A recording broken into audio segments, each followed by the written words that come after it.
So I don't trust ceramic nonstick pans. I don't really think you should either. Let's talk about the reasons why. So ceramic nonstick pans are some of the most popular and certainly some of the most heavily marketed pans out there. Like the marketing teams on these guys have really crafted like the perfect millennial like aesthetic to look like kind of cutesy and kind of homey, but like let's be very real. These are massive venture capital and private equity firms that have gotten behind these companies, and there is nothing like homey or cutesy about these guys, okay? Even the term ceramic nonstick, like that's fake. And calling themselves ceramic is a very far cry from what they actually are. So all of these pans are coated with either silicon dioxide or titanium dioxide or some kind of mixture of those in a polymer gel, right? That is basically applied onto usually an aluminum pan on the inside, the same way that you would apply like a gel manicure or nail polish, right? These materials are found in the environment naturally. However, when they're in really, really tiny sizes and they are made in a laboratory, definitely not naturally occurring,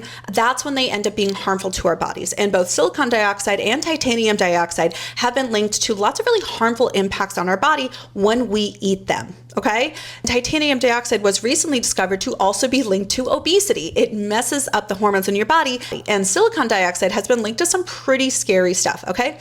Not to mention, any coating that you are applying can also come off. And when it comes off, that means you are eating it, okay? That's not good.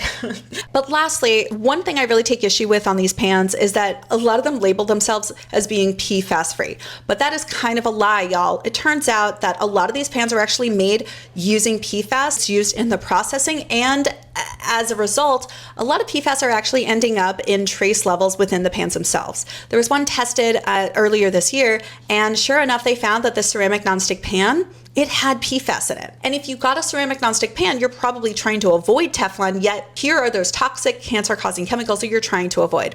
All that being said, the real reason why I wouldn't recommend these pans is that they just don't last very long. The coatings come off, and that ends up wasting you a lot of money. The best bet is getting either a stainless steel or a cast iron pan. These pans are literally gonna last forever. There's so many fabulous options for stainless steel out there that won't break the bank and are gonna last for a really, really long time.